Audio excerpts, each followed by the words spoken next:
पूरे विश्व का सुपर साइंटिस्ट था जिसको तथागत गौतम बुद्ध कहते हैं। उन्होंने जो विद्या दी थी अंतर मन की गहराइयों तक वो मन को प्योर करने का वो विपश्यना साधना सारे विश्व में भगत सिंह से मैं प्रभावित हूँ। भगत सिंह मेरे आदर्श रहे हैं और भगत सिंह उम्र तो 23 साल की थी लेकिन महात्मा गांधी बूढ़े हो गए और बूढ़े महात्मा गांधी 11 दिन पहले उनको गोली लगनी थी नाथूराम गोडसे द्वारा। 11 दिन पहले उन्होंने बयान दिया था में जो आदर्श था उस आदर्श को मैं आज अपने जीवन में धारण करता हूँ तो बहुत ही लेकिन कार्ल मार्क्स के चिंतन को भगत सिंह ने भी स्वीकार किया तो उसके आधार पर जीवन जीने की सही जिंदगी होगी वो निश्चित रूप से इस वैज्ञानिक विभाग को ही धारण करेंगे। हिटलर जैसा विचार आज देखने को भारत में मिला है। मैंने कभी किताबों में पढ़ा था लेकिन आज मैं प्रत्यक्ष दे रहा हूँ कि हिटलर जैसा विचार आज लागू किया गया समाज में। ने कहा कि आदर्श भगत सिंह जी को जैसा आदर्श मानते हैं। भगत सिंह जी हैं राजमाता ज्योतिबा फूले की फोटो है। पूरे घर में आप देखते हैं सभी समतावादी महापुरुषों की फोटो है। सन 80 से ही अपने घर में ऐसे कैलेंडरों को हटा दिया जिसमें अवैज्ञानिक तथ्य परोसे जाते पर आकाश को छुआ तब लगा कि ये यज्ञ और ये जितने भी फांसीवादी सिस्टम है जिसको कह लीजिए कि आध्यात्म जिसको कहते हैं ये सारी चीजें मेरे सामने से तिरोहित हो गई। आज मैं पूर्ण भाई बोले जैसे लोगों की विचारधारा इतना उससे मैं प्रभावित रहा कि उन्होंने अपना जीवन देकर भी इस समाज को सजाया संवारा। चिकित्सार्थी जिसको पेशेंट कहते हैं वो यहाँ जो एडमिट होगा वो कब के बारे में भी जानना चाहेगा कि ज्योतिबा का कौन थे कब उसको ऐतिहासिक की जानकारी होगी इतिहास की और उसके ठीक सामने जो महिला विंश की तरफ है वो ज्योतिबा सावित्रीबाई फुले का कंपनी और कर्मी में अंतर नहीं होना चाहिए। अगर हम वसुधैव कुटुंबकम की बात करते हैं तो वसुधैव कुटुंबकम का मतलब क्या होता है? वसुधा के लोग एक कुटुंब के ये कितनी बेमानी की बात है कि उदार चढ़ाव का समाज बना दिया गया। मानव के अलावा जितने जीव है धरती पर सारे जीव जानते हैं कि कैसे स्वस्थ रहा जाता है। कुत्ता का पेट खराब होता है तो घास की पत्ती गेहूं की पत्ती जीवन के लिए ये पूरक हैं। अगर स्वस्थ जीवन मनुष्य को चाहिए तो अवश्य साथियों नमस्कार, मैं हूं विवेन सिंह और आप देख रहे हैं क्लाउड न्यूज। जब से हम जौनपुर में आए हैं, जौनपुर में काफी जगह भ्रमण करने का मौका मिला, कई लोगों से मिलने का मौका मिला, लेकिन हम जब से जौनपुर में आए हैं तब से हमने नाम सुना था विजय मौर्य जी का। विजय मौर्य जी के बारे में काफी सुना, लेकिन जब हम यहाँ मणियाणु आए तो हमने कहा विजय जी से जरूर मिलेंगे। मिलने के बाद जानेंगे कि इतनी चर्चा क्यों है इनकी, आप लोगों को भी बताएंगे। सबसे बड़ी बात है कि जो इनके बारे में हमने सुनने को मौका मिला था, जैसा जो कहते हैं वो करते हैं, वही चीज आज हमको देखने को मिली। सर आपका बहुत बहुत स्वागत है। जी सर, जब हम यहाँ आए तो हमें आपके बारे में बहुत कुछ सुनने को मिला कि आप समाज की बात और देश की बात और विचारधारा की बात और कई मंचों पे अपनी बातों रखते हैं। हाँ। तो ये कैसे, ये क्यों इतना इतना इतने इस उम्र में भी ये ऐसा क्यों कर रहे हैं? ऐसा कुछ नहीं, एक इंसान होने के नाते इंसानियत मेरा फर्ज है और मैं चूंकि बुद्धिज्म से ज़्यादा मुतासिर हूँ। बुद्धिज्म मेरा एक जीवन जीने की शैली है और शील समाज प्रज्ञा मेरा जीवन दर्शन है। लेकिन चूंकि ज्ञान का पड़ाव तो एक जगह स्थिर है नहीं, ज्ञान तो असीमित है। हम यहाँ तक पड़ाव तक पहुँचे तो मैंने कार्ल मार्क्स के चिंतन को मैंने देखा। पहले तो मैं प्राकृतिक चिकित्सा से मुतासिर हुआ, अपना स्वास्थ्य खराब करके जब हमने अच्छाई खोजने लगा तो किसी पैथी में नहीं मिला, मुझे नेचुरोपैथी में मिला अपनी जीवन शैली। तो मैं उसे जीते हुए मैंने संकल्प किया कि मैं प्राकृतिक चिकित्सालय बना के और गरीबों की सेवा करूंगा, बिना पैसे के वो उनको स्वास्थ्य दूंगा। और जो ये समाज में जो विषैला वातावरण है और उसमें बहुत ज़्यादा पैसे देने पड़ते हैं और लोगों की चिकित्सा नहीं हो पाती और चिकित्सा के अभाव में लोग मर भी जाते हैं। इस विषय को लेके हमने एक प्राकृतिक चिकित्सालय का यहाँ निर्माण किया और प्राकृतिक चिकित्सालय में काम कर रहा हूँ। जैसा कि हाँ, लेकिन सामाजिक स्तर पर जो विभीषिका हमारे सामने प्रस्तुत है, जैसा कि राजनेताओं ने मतलब जो कर रखा है समाज को, नव जागरण काल में हमने सुना है कि इतने बड़े-बड़े मनीषी लोग पैदा हुए, इतने बड़े ऋषि मुनि जैसे लोग थे, जैसे ज्योतिबा फुले, सावित्रीबाई फुले जैसे लोगों की विचारधारा इतना उससे मैं प्रभावित रहा कि उन्होंने अपना जीवन देकर भी इस समाज को सजाया संवारा। आज उस जीवन को पूरी तरह से तहस-नहस करने का काम जो किया जा रहा है, वो मुझसे जैसे एक तरह से कह लीजिए कि बर्दाश्त से बाहर है।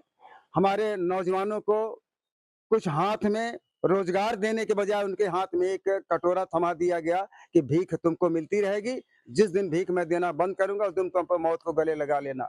मतलब ये स्थिति हमारे समाज में आ गई जहाँ की यहाँ के नवजागरण काल के ऋषि मुनियों ने इतना बड़ा काम किया और मैं भी चाहता था, जैसे भगत सिंह से मैं प्रभावित हूँ। भगत सिंह मेरे आदर्श रहे हैं और भगत सिंह उम्र तो 23 साल की थी लेकिन महात्मा गांधी बूढ़े हो गए और बूढ़े महात्मा गांधी 11 दिन पहले उनको गोली लगनी थी नाथूराम गोडसे द्वारा। 11 दिन पहले उन्होंने बयान दिया था कि भगत सिंह को यदि मैं ऐसा जानता कि वास्तविक रूप में भगत सिंह ये है, तो पहली तलवार मेरे हाथ में करमचंद मोहनचंद करमचंद गांधी के हाथ में पहली तलवार होती, अहिंसा में त्याग देता अगर मैं भगत सिंह के विचार से सहमत रहा होता। लेकिन उन्होंने जाना 11 दिन मरने के पहले। तो उस 23 साल के बालक में जो आदर्श था, उस आदर्श को मैं आज अपने जीवन में धारण करता हूँ तो बौद्धिस्ट, लेकिन कार्ल मार्क्स के चिंतन को भगत सिंह ने भी स्वीकार किया। बहुत महामुनि थे ये, राहुल सांकृत्यायन थे, और जितने भी चिंतनशील लोग होंगे जो वैज्ञानिक सोच के आधार पर जीवन जीने की शैली जिनकी होगी, वो निश्चित रूप से इस वैज्ञानिक विधा को ही धारण करेंगे। आज जितने भी हमने बचपन से लेके आज तक जो देवी देवता का पूजा पाठ ये सब हुआ, बहुत ही अच्छी तरह से, मैंने सबसे आगे मैंने गायत्री परिवार में एक कुंड यज्ञ कराया मरियाहू में, और 7 कुंड यज्ञ के लिए मैंने वहां पर श्री राम शर्मा आचार्य के यहाँ हरिद्वार में हमने अप्रोच किया। ये सब होते हुए जब मैं ज्ञान की पराकाष्ठा को छुआ, तब लगा कि ये यज्ञ और ये जितने भी फांसीवादी सिस्टम है, जिसको कह लीजिए कि आध्यात्म जिसको कहते हैं, ये सारी चीजें मेरे सामने से तिरोहित हो गई। आज मैं पूर्ण वैज्ञानिक जीवन जीने का आधार शैली पर जी रहा हूँ। देखिए, जैसे वैज्ञानिकता की बात की लोग बहुत बातें करते हैं मंचों से, लेकिन आपको दिखा दें, यहाँ गेट पे ही देखिए बाहर कैलेंडर लगा हुआ है सभी महापुरुषों की और सभी वैज्ञानिक महापुरुषों की, सभी जो इस समाज में सभी जो महापुरुष हुए हैं, समतावादी महापुरुष हुए हैं, सबकी फोटो देख सकते हैं। और आपको अंदर दिखाएं, देखिए आम है, इधर देखिए ये भी, इसको क्या बोलते हैं बाबूजी, इसको ये क्या है, ये ये शहतूत है। शहतूत है। शहतूत ये किस काम आता है शहतूत? शहतूत किसी भी शरीर के पोषक तत्वों को आपूर्ति के लिए, अच्छा। शरीर में 16 तत्व होते हैं, खनिज तत्व, हाँ। उन 16 तत्वों की आपूर्ति इन हरे साग सब्जियों से ही होता है। क्योंकि मैं प्राकृतिक चिकित्सा से सन 76 में ही कोर्स किया था, डॉक्टर ऑफ नेचुरोपैथ, आइए अंदर। और आज मैं बिना पैसे के आजीवन स्वस्थ भी रहेंगे, पूर्ण जिंदगी भी जिएंगे, और साथ साथ सामाजिक स्तर के लिए उनका शरीर और मन, दो पक्ष से आदमी स्वस्थ होता है। तो मन पक्ष को स्वस्थ करने के लिए जो पूरे विश्व का सुपर साइंटिस्ट था, जिसको तथागत गौतम बुद्ध कहते हैं, उन्होंने जो विद्या दी थी अंतर मन की गहराइयों तक, वो मन को प्योर करने का, वो विपश्यना साधना सारे विश्व में फैला हुआ है। 10 दिन का विपश्यना साधना जो ले लेगा, वो अपने पूर्ण मानव जीवन को जी सकता है। वरना मानव का जीवन अधूरा ही है, लेकिन अगर पूर्ण बनना चाहता है तो तथागत गौतम बुद्ध के सिस्टम से अगर वो विपश्यना एक बार कर लेगा, तो निश्चित रूप से पूर्ण मानव बन जाएगा। चलिए आइए अब अंदर दिखाते हैं, जैसा कि सर ने कहा वो सारी चीजें दिखाएंगे। देखिए ये सर का रूम है। जब हम यहाँ बैठे हमने देखा जो सर बात कर रहे हैं सारी चीजें वही हैं।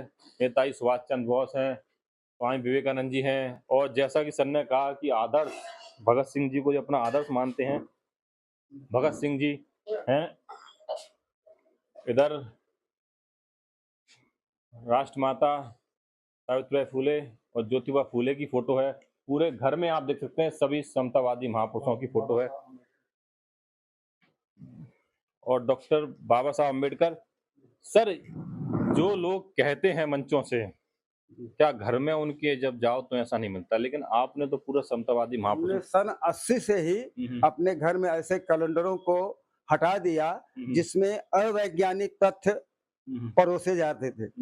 2 हाथ से ज्यादा तो होता ही नहीं, फिर 2 हाथ से ज्यादा कॉन्सेप्ट अगर आएगा आने वाली पीढ़ी को, तो हम अपने बच्चे को वैज्ञानिक कैसे बना सकते हैं? जबकि सारा विश्व जानता है कि सूरज जो है कई हजार पृथ्वी को समाहित कर सकता है, और हीलियम गैस का दहकता हुआ पिंड है, उसको एक कोई हनुमान जैसी एक शक्ति जो है, एक शरीर उसको निगल गया। तो यह अवैज्ञानिक अतार्किक जो विद्या परोसी जा रही है समाज में, किस मकसद से परोसी जा रही है? हम लोग तो यहाँ तक एनालिसिस कर रहे हैं कि 3,500 जो पोर्न साइट फोटो दी गई है आपके मोबाइल में, क्या वो मोबाइल से वो फोटो डिलीट नहीं की जा सकती? कौन सी ऐसी घनघोर साजिश है जिसके वजह से नौजवानों के चरित्र की रीढ़ तोड़ दी जाए तो अकूत मुनाफा कमाया जा सकता है? यही तो है पूंजीवाद। अगर पूंजीवाद को कोई ना समझा तो अपने मोबाइल से देख ले कि कितनी गंदी गंदी अश्लील फोटो उसमें दी गई है। 3,500 उसमें फोटो ऐसी है जो सरकार के बस में है, वो डिलीट की जा सकती है, समाज को स्वस्थ बनाया जा सकता है। ये अमृत महोत्सव है। ये सोचिए कि कौन महोत्सव है ये आप अपने मुंह से कहिए। मैं तो एक अब चलते चलाते अपने जीवन के अंतिम पड़ाव पर खड़ा हूं, लेकिन मैं देख रहा हूं कि हमारी कब्र से अगर हमारे आने वाली पीढ़ी पूछेगी कि बोल बुड्ढे तो यहाँ लेट कर सोया है कब्र के नीचे, तुम्हारे समय में प्रोटेस्ट हो सकता था, तू क्या कर रहा था उस समय कि आज हमको खून के आंसू रोना पड़ रहा है, और मैं कब्र से उन बच्चों को क्या जवाब दूंगा, उसके लिए मैं तड़पता हूं आज कि उस समय अपने बच्चों को मैं क्या जवाब दूंगा आने वाली पीढ़ी को कि मैं रहते हुए यहाँ आज मैं प्रोटेस्ट कर सकता हूं, आज मैं वैज्ञानिक समाज बना सकता हूं, लेकिन क्यों बना नहीं पा रहा हूं। मेरी मजबूरी कुछ नहीं है, मैं अकेला हूं, अकेले का ये कि काफिला नहीं बन पा रहा है, वरना आज भी मेरे मन में है कि सारे समाज को पुनः जो है समाजवादी बनाकर और अंतिम चरण जो साम्यवाद का होता है, मैं साम्यवाद स्थापित करके तब मरूं, मैं ऐसा चाहता हूं। लेकिन वो है कि मैं सारी गतिविधियों को चलायमान करते हुए भी मैं इसमें अपने को अक्षम पा रहा हूं। और जहां तक आज के परिवेश में जो ये इलेक्शन वगैरह जो आ रहा है, ये सारे इलेक्शन दिखावे के हैं।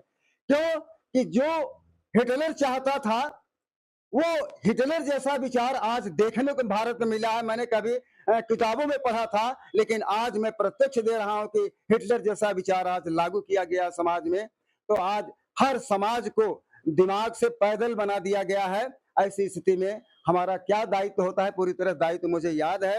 हमारे तो क्या मैसेज देना चाहेंगे समाज को कि आज समाज की आने वाली पीढ़ी को, युवाओं को, जिससे कि समाज एक वैज्ञानिक सोच रखे, वैज्ञानिक दृष्टि की युवा हों, और जिसने आपने कहा कि 2 हाथ कैलेंडर। जी, ऐसा है कि थ्रू प्रॉपर चैनल अगर समाज को सुधार करना ही है, तो समाज का पहले आचरण जिसको शील से जाना जाता है, तो पहले शील पालन करेगा, हिंसा नहीं करेगा, चोरी नहीं करेगा, व्यभिचार नहीं करेगा, झूठ नहीं बोलेगा, नशा नहीं करेगा। ये तो आपने बुद्ध की पद्धति बताई।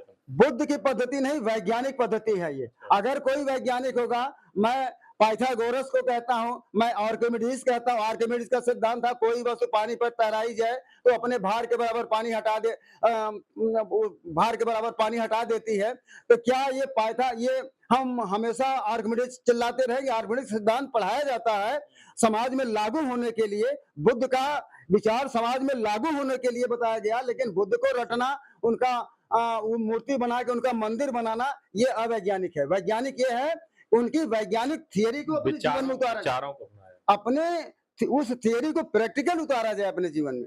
जैसे अखंड रामायण होता है, तो राम और भरत की अगर कोई कहानी है कि राम बड़े भाई का खड़ाऊ छोटा भाई सिंहासन पर रख के आज मैंने 14 साल इंतजार किया, इतना महान भाई का भातृत्व अगर आ जाए समाज में, तो क्या रामायण पढ़ने की जरूरत पड़ेगी? लेकिन 2 भाई आपस में कत्ल का नौबत है, दोनों का मुकदमा 2 जगह चल रहा है, लेकिन वो दोनों अखंड रामायण पढ़ रहे हैं। क्या फायदा हुआ पढ़ने से?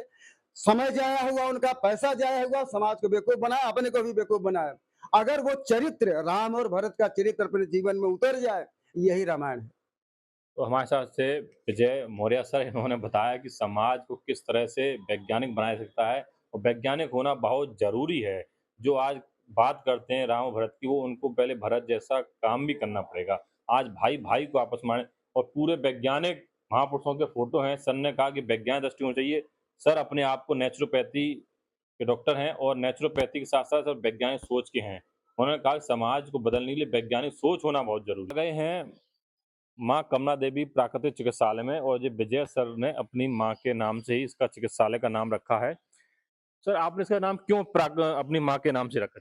मेरी माँ से प्रेरणा मिली, हुँ, हमको बचपन में सिखाया था माँ ने कि बेटा कभी भी गलत काम मत करना, 1 दिन 2 दिन भूखे रह लेना, लेकिन कभी गलत काम न करना। तो माँ के उस विचारधारा को अपने पूरे 41 साल की नौकरी में भी मैंने लागू किया। मैं विद्युत विभाग में नौकरी करता था, लेकिन दाँत के बीच में जीभ जैसे रहती है उस तरह से मैं रहता था। कभी भी 1 पैसे से मैंने मतलब नहीं रखा। मैं एसएसओ सब स्टेशन ऑपरेटर के पद पर अपना पूरा जीवन जिया। 2011 में रिटायर हुआ। रिटायर होने के बाद मैं प्राकृतिक चिकित्सा का जो मूल उद्देश्य था मेरा कि जन-जन को सुखी और स्वस्थ बनाकर और लोगों के चित्त को भी निर्मल करूँगा, क्योंकि चित्त धारा ही निर्मल होगी, तभी सच्चाई आ सकती है। जब तक चित्त मैला रहेगा, लाख आप बाहर से कुछ करते रहिए, नहीं कोई रिस्पॉन्स नहीं मिलेगा। तो अच्छा ये सर, सारी यहाँ की क्या ख़ास बात है? जैसे कि आपने माँ के नाम से रख दिया है किसी यहाँ मंदिर मैंने सन 94 में माँ का निधन हुआ और मैं सीधे माँ को ला के भूमिगत किया और लोगों से निवेदन किया। कहाँ भूमिगत किया? हाँ, माँ को प्राकृतिक चिकित्सालय के 12 बिस्वे जमीन में हाँ। यहाँ पर माँ को पहले से प्लानिंग थी कि माँ को यहाँ पर भूमिगत किया जाएगा और माँ के बाद मैं अपने लिए अपने बच्चों से कहा हूँ कि बेटा तुम भी हमारी माँ के पैर के पास हमारा सर, माँ के पैर के पास हमारा सर करके तुम किधर यही समाधि दे देना। किधर? हाँ, हाँ। पैर दक्षिण की तरफ है, हाँ, हाँ। इसी जगह दक्षिण तरफ मेरा यहाँ माता जी का पैर है, वहाँ मेरा सर होगा और पैर मेरा और दक्षिण होगा। इसी रो में मैं अपनी माँ के साथ हमेशा-हमेशा के लिए अंतर्धान होना मतलब आप अपने आप को के लिए यहाँ पे संकल्प कर चुका हूँ। भूमिहीन कर देंगे जी, मतलब। भूमिहीन कर देंगे और जो शरीर मेरी है, ये साढ़े 3 हाथ की काया में अगर कोई आवश्यक अंग बचता है कुछ, तो मेडिकल साइंस को मैंने सौंप दिया है कि आप लोग इसकी ज़रूरत पूरी करने के मतलब बाद बॉडी डोनेट कर चुके हैं आप। हाँ, डोनेट कर चुके हैं पूरी, बाकी जो शरीर हम का अंग बचे, मैं यहाँ पर हमारे बच्चे दफना देंगे। सब तरफ समतावादी महापुरुषों और वैज्ञानिक जैसे कि डॉक्टर एपीजे अब्दुल कलाम, गौतम बुद्ध जी हैं, वो बुद्ध जी तथागत गौतम बुद्ध हैं, सावित्रीबाई फुले हैं, सब तरफ देख सकते हैं। क्योंकि सर जी मेरा उद्देश्य सोच पर चल आधारित, अच्छा, वैज्ञानिक सोच पर आधारित पूरे समाज को बनाना है। तो मैं ज़्यादा सुपीरियर मानता हूँ। कार्ल मार्क्स के बाद थे फ्रेडरिक एंगल्स के बाद लेनिन, लेनिन के बाद स्टालिन के बाद वो थे चीन के माओ त्से तुंग, उसके बाद फिर हमारे भारतवर्ष के दक्षिणी कलकत्ता में पश्चिम बंगाल के शिवदास घोष, कॉमरेड शिवदास घोष, जो पूरी तरह से समाजवाद को कायम करते हुए साम्यवाद की तरफ लाने का जो उपक्रम आज तक हम लोग अनवरत चला रहे हैं, एक दिन अवश्य साम्यवाद लाएंगे, ऐसा हम लोगों का स्लोगन है। अच्छा जी, इधर आपने ये ज्योतिष लिख रखा है, जी, इसका क्या क्या मतलब है? ज्योतिबाराव फूले कक्ष केवल नाम रखा गया है। कक्ष का नाम इसलिए रखा गया है कि जो यहाँ वो चिकित्सार्थी जिसको पेशेंट कहते हैं, वो यहाँ जो एडमिट होगा वो इस कक्ष के बारे में भी जानना चाहेगा कि ज्योतिबा राव कौन थे, तो कम से कम उसको ऐतिहासिक की जानकारी होगी, इतिहास की। और इसके ठीक सामने जो महिला विंग्स के तरफ है वो ज्योतिबा ये सावित्रीबाई फुले कक्ष है, जो सावित्रीबाई फुले कक्ष के रूप में जाने की महिलाएं। तो इसमें भी देख सकते हैं महापुरुषों के फोटो लगे हुए हैं, महापुरुषों की तस्वीर लगी हुई है। देखिए जैसे कि डॉक्टर बी आर अम्बेडकर साहब है, मान्यवर काशीराम साहब हैं। तो सब जगह आप देख सकते हैं जैसा प्राकृतिक है और समतावादी समाजवाद की जो बात होती है वो सभी महापुरुषों की देखिए साहब, कथनी और करनी में अंतर नहीं होना चाहिए। अगर हम वसुधैव कुटुंबकम की बात करते हैं तो वसुधैव कुटुंबकम का मतलब ही क्या होता है? वसुधा वर्ग के लोग एक कुटुंब के। ये कितनी बेमानी की बात है कि उतार चढ़ाव का समाज बना दिया गया। जैसे प्राइमरी स्कूल में एक शिक्षा दी जाती है, एक कॉन्वेंट में दी जाती है। क्या दोनों का सिलेबस अलग है? क्या दोनों का एबीसीडी अलग है? अगर एक है तो क्यों दो बनाया गया? ये प्रश्न आज भी कौंधता है मेरे मन में, लेकिन कोई जवाब नहीं दे पा रहा है। अच्छा, ये सावित्रीबाई फुले कक्ष है। देखिए सावित्रीबाई फुले की फोटो भी लगी है और ये सावित्रीबाई फुले कक्ष यहाँ है। महिलाएं अगर एडमिट होंगी तो वो एक बार जरूर ये सोचेंगी, आपस में चर्चा करेंगी सावित्रीबाई फुले कौन थी। तब उनको होश होगा कि महिलाओं के लिए शिक्षा बंद कर दी गई थी।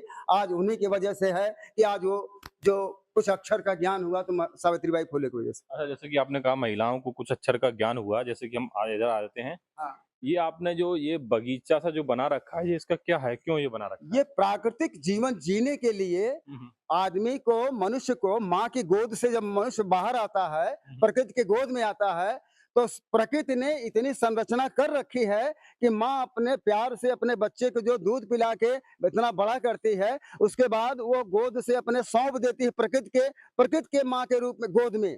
और प्रकृति के गोद से जो जो इसको नहीं समझता वो रोगी होता है और जिसको समझता है वो निरोग रहता है। अच्छा, निरोग रहने का ये उपक्रम है। ये जितने भी शरीर के लिए आवश्यक तत्व हैं, विटामिन्स हैं, खनिज लवण हैं, जिसको मिनरल सॉल्ट कहते हैं, ये सारी चीजें प्रकृति में मौजूद है। आदमी थोड़ी सी जानकारी रखे। कुत्ता भी जानता है, माने मानव के अलावा जितने जीव हैं धरती पर, सारे जीव ये जानते हैं कि कैसे स्वस्थ रहा जाता है। कुत्ता का पेट खराब होता है तो घास की पत्ती, गेहूं की पत्ती चर के स्वस्थ हो अच्छा, लेता है। ये जो पेड़ पौधे भी जो आपने जो लगाए, जैसे नींबू का पेड़ है, जी ये भी क्या ये इसी उद्देश्य के साथ? जी हाँ, सभी स्वस्थ जीवन के लिए ये पूरक हैं। हम्म, अगर स्वस्थ जीवन मनुष्य को चाहिए तो देख अवश्य सकते हैं प्रकृति आप के लोग, प्रांगण में रहें। प्रकृति की बात के साथ विजय सर ने प्रकृति को देखते हुए यहाँ पे पेड़ पौधे फल फूल पत्ती सब उसी तरह से लगाया है, जिससे कि ये सारी चीजें, ये बेल पत्र का पेड़ है जी, जी। और ये गर्मी में जो बहुत फायदेमंद होता है। बहुत ज़्यादा इस समय बेल का सेवन हम लोग करते हैं। अच्छा। जिनका पेट अगर कुछ खराब है या कोई भी खराबी है शरीर के अंदर, बेल का सेवन 2-3 दिन कर ले, अपने आप मालूम हो जाएगा कॉन्स्टिपेशन से मुक्त हो जाता है। अच्छा। अच्छा, ये जो चीजें जो आपने बनाई, ये आपने स्वयं खुद ही बनाई या किसी चैरिटी के द्वारा बनी? ये अभी तक चैरिटी नहीं हमने बनाया, लेकिन लोगों का सुझाव है हाँ, हाँ। कि सरकार का ये नियम है कि अगर चैरिटी नहीं बनाएँगे, तो एक ये व्यक्तिगत अहंकार का भाव आप में आ सकता है। क्योंकि मैं विपश्यना का पक्षधर हूँ, मैं अहंकार बोध नहीं रखना चाहता। मैं वास्तव में वसुधैव कुटुंबकम में विश्वास करता हूँ और सबके लिए, अपनी भी संपत्ति सबके लिए मैं देने का विचार रखता हूँ। जैसे कि अपने सुख में शांति में भाग सभी का होए, अपने अर्जित आय में भाग सभी का होए। तो मैं अपना जो अर्जित आय है, मैं पेंशन पाता हूँ, मैं इसमें लगा के सारे लोगों को देना चाहता हूँ। ऐसा नहीं, अगर मैं अपने ही खा के रह जाऊँगा, तब एक व्यक्तिवादी मनुष्य रह जाऊँगा। मैं निर्व्यक्तिवादी मनुष्य का जीवन जीना चाहता हूँ।